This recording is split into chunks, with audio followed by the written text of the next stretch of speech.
was a bug on you. Oh. It's completely overwhelming. I think that, any time that you do something, in a creative field that you put out into the world, you hope people will, watch it and enjoy it, and maybe it might mean something to one or two people. And to be a part of the Wonder Years, which has now come to mean so much to so many people now for so many years, just the fact that it's endured, people are sharing it with their children and the next generation, it's incredibly overwhelming and gratifying to know that something you've done is meaningful to people. One of my friends back home said, you've made it. This is like the Hall of Fame. We've been inducted into the Hall of Fame. To know that we worked hard on something and to be part of something that was so fun and so important at the time, and it was very successful and popular at the time, was one thing. For it to then start going through syndication and start appealing to the next half generation was another thing. For people to come up to me now, my age, telling me that their kids are watching the show and that it's really kind of catching on with another generation is yet another thing. Close to 120 episodes and 6 seasons, and that's not even counting the prep work that went into it, beforehand as we were, just getting going. They become your family, they really do. You spend more time, 15, 16 hours a day, on a set, and those people, you spend more time with them than you do with your own family at home.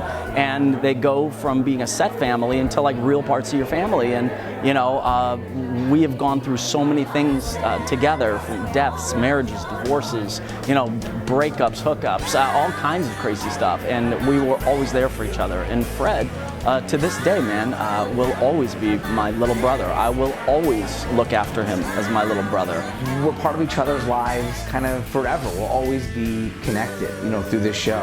And, it's like your best friends from high school, you kind of go on to your other lives, Josh is in New York and is an attorney, and Dan Stern's a sculptor, living in Ojai, and I'm in LA still in the entertainment business, and so we kind of all go on to our different lives, but whenever you come back, it's as if no time passed at all. And I think that, whether we talk, every day or a year or two goes by, I think whenever I see Jason or Allie or Dan or Danica or Josh, Olivia, you pick up right where you left off. At this stage in our lives, the thing that made me the happiest was meeting Fred's family.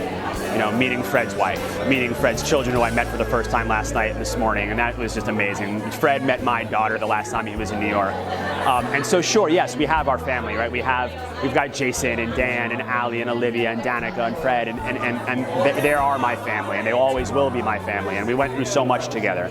But to see the next generation and to be part of that camaraderie is even more special.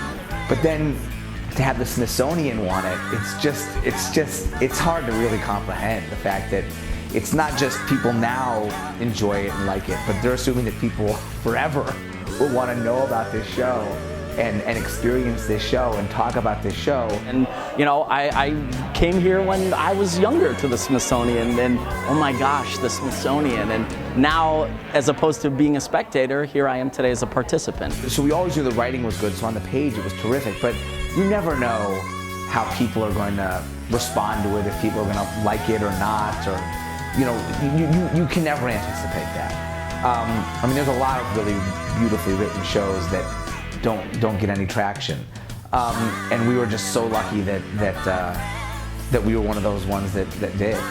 This, being part of the Smithsonian, being part of America, and for me to know that my daughter and her kids and my grandchildren and great-grandchildren can come and see the same stuff that I actually held and did, was a part of, is something that really can't sink in, I think, ever. It's that monumental, and it's that impressive, and it's that honoring.